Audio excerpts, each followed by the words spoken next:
Bonsoir à tous et bon sabbat. Bon, ça va, Nous allons prof. passer aux missions et nous sommes toujours dans la division nord-américaine. Donc, nous allons prendre l'avion pour les îles Marshall. Le titre de ce bulletin est Une amitié particulière et je me ferai l'interprète de Rayjan qui a 15 ans. Donc, Rayjan, c'est un jeune missionnaire de 15 ans des îles Marshall et il s'est lié d'amitié avec un missionnaire retraité de 77 ans du lointain État américain du Texas. Donc, l'amitié a commencé lorsque le missionnaire à la retraite, grand-père Bob, a appris l'existence de la famille du jeune missionnaire grâce au récit de missionnaires publié dans la revue trimestrielle Mission.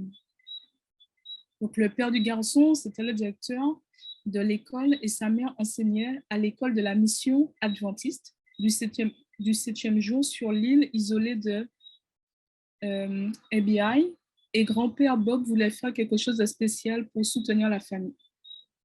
Donc, il avait déjà contribué à l'offrande missionnaire de l'école du sabbat chaque semaine et il avait donné quelque chose de plus lorsqu'une offrande du 13e sabbat avait été collectée pour aider l'école en 2018.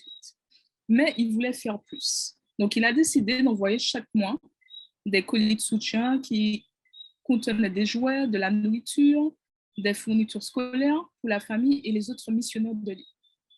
Donc, Ray John avait 13 ans lorsque les premiers paquets sont arrivés et lui et sa famille se sont agenouillés et ont remercié Dieu avant d'ouvrir chacun d'entre eux.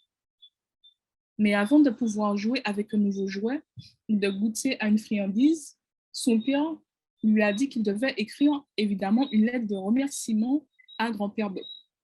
Donc c'est ainsi qu'a commencé l'improbable amitié par courrier. Et donc, grand-père Bob envoyait des paquets et Ray John répondait avec des lettres manuscrites.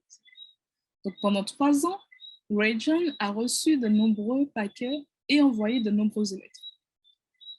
Il a écrit pour décrire sa joie de recevoir les paquets, il a écrit au sujet de ses difficultés à l'école, et il a exprimé également sa peur de la mort lorsqu'un camarade de classe est mort subitement et que la star du basketball, Kobe Bryant, est décédé dans un accident d'hélicoptère la même semaine.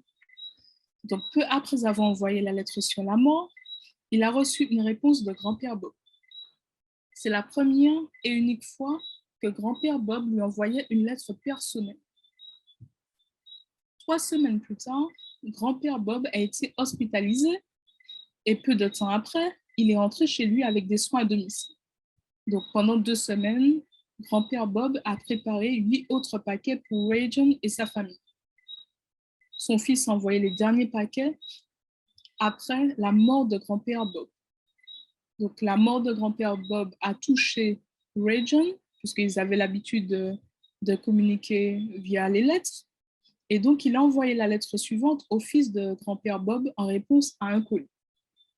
Donc, mes condoléances. Le jour où nous avons appris la mort de grand-père Bob, j'ai été choquée, même si je savais qu'il ne lui restait que quelques jours à vivre. J'avais espéré qu'il en serait autrement. Au début du mois de février de cette année, je lui ai écrit sur la façon dont la mort peut venir si facilement pour nous les humains et pour lui parler du décès récent de notre adolescent et de la célèbre star du basketball, Kobe Bryant. Une semaine plus tard, il m'a répondu par une lettre disant que bien qu'il soit triste de voir quelqu'un mourir, nous ne devons pas craindre la mort car notre Dieu l'a vaincu.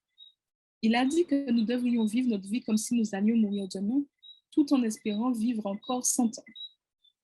Grand-père Bob m'a encouragé à aller de l'avant dans ma vie pour ne pas rater les nouvelles opportunités que demain pourrait apporter tout en utilisant chaque jour comme une nouvelle opportunité pour témoigner aux gens de Dieu et potentiellement gagner leur vie pour eux.